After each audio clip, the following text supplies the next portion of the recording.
was never a part of my inner world of wishes. Okay, but I'm a human being. What can I do? I was watching that for 20 minutes. It entered my brain for a while. So if we take this example and we just try to measure or estimate the impact of 20 minutes of watching no matter what, how it invades our mind and conquer our wantings and desires, let's just try to imagine, or I can share with you orally, what is the impact of 20 minutes of watching porn once, twice a week, nothing unmoderated. It's overtaking. And porn is in our households whether we want it or not, and I believe that it does not agree with our well-being. And because we have internet in the Western world all over the place, almost in every cellular phone now, we've got 90% of 12-year-olds watching porn on a regular basis. And it has both an addictive effect and a paralyzing effect. It's addictive because we develop somewhat of a dependency in porn, but the paralyzing part is because, mainly for young boys and men, because porn is teaching us that as a man, you are solely valued in sex by having a large penis and an eternal erection. According to porn, being a valuable sexual partner does not relate with being sensual, passionate, attentive, generous, well-coordinated. None of the above.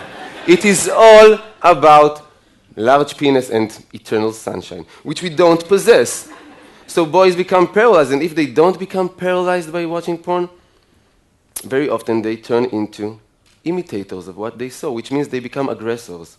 Aggressors, even when emotion is involved. Like, there is so much sexual abuse going on nowadays within the confines of what we perceive from the outside as beautiful teenage love stories or healthy adult relationships, because we don't really talk about sex. We just see it all over the place. We don't really talk about it. So what goes on in the confines of a certain room, but these are all sexual mutations that happens. If we talk about women, it's not only that, but young girls and women get the message, not only from hardcore porn, but from our porn-influenced mainstream culture.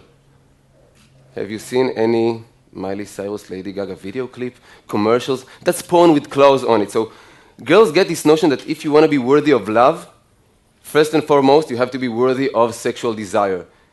And now, the definition of sexual desire almost equals be like a porn star. So I work in dozens and dozens of high schools and junior highs. In every single one of these schools, I find girls that at a certain point agreed to be documented in an intimate situation because they wanted to please some guy that they had feelings for. And this guy misappropriated their trust. Always same story, so he sells it on WhatsApp application or on the web, in the internet. And normally nobody even addresses him in terms of moral. But it is always girls that suffer from shaming and mortification.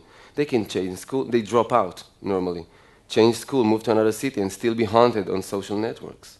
They develop clinical depressions, severe eating disorders, as if we don't have enough reasons in our culture to develop eating disorders. They become so isolated socially. So some of them, like Amanda Todd, rest in peace, some of them actually commit suicide because they find no more value in life or in themselves. So porn is not only in our house, it is a capital case. It is not a minor phenomenon in our society. It is a question of life and death sometimes. It is mainly a question of life and death for the people who participate in porn, because porn is not an embodiment of freedom of speech, freedom of occupation, blah, blah, blah. No, it's an embodiment of sex exploitation, working side by side with human traffic, raping, pimping, solicitation. For every one porn star with a book contract or a production company, we've got hundreds of thousands of women and girls who does not survive out there. Literally, they just don't make it. The sex industry just, how do you say, chews them up and spits them back into brothels, into hooking in the street, escorting, massage parlors with happy or unhappy ending, depends who you ask. And I'm not joking, this is serious life. This is the whole spectrum of prostitution. So many of them doesn't even make it to the age of 50. I'm talking countries that the average life expectancy is 75, 76 years now. They don't make it to the age of 50, for reasons mainly. Drugs, STDs, sexually transmitted diseases, being murdered by a John, a pimp, a boyfriend, And the fourth reason is suicide once again. Because if you're a prostitute, on camera or off camera, you're in the situation that we can refer to as social death. We have all sat in the dinner table with people who probably consumed prostitution, that have been to a brothel once, twice, at least. We never sat down to the table with a prostitute, not with a declared one. So that's social death. It is not glamorous, not at all. And when I sit in the privacy of my room and I watch porn, even without paying, no need to pay, it's free, okay? I hope you know that, if you're still consuming. Whatever I'm watching is creating a demand, and wherever there is a demand, there will be supply. There's a correlation. If I watch pornography of black older women, somebody is going to go out and pimp black older women. Asian minors, somebody is already trafficking Asian minors in order to film them, okay? Israeli women, Palestinian women, WASP, all-American college girls, that are strong in the last few years. It's a very upcoming category. The scum of the earth are already out there trying to solicitate and prostitute these women on camera. So I stopped watching porn for my personal well-being, my intimate communication, my private erotic life, my, reclaiming control and responsibility over my mind. But by doing that, I actually stopped contributing to this horrible sex industry, and that's a good thing to do, I believe.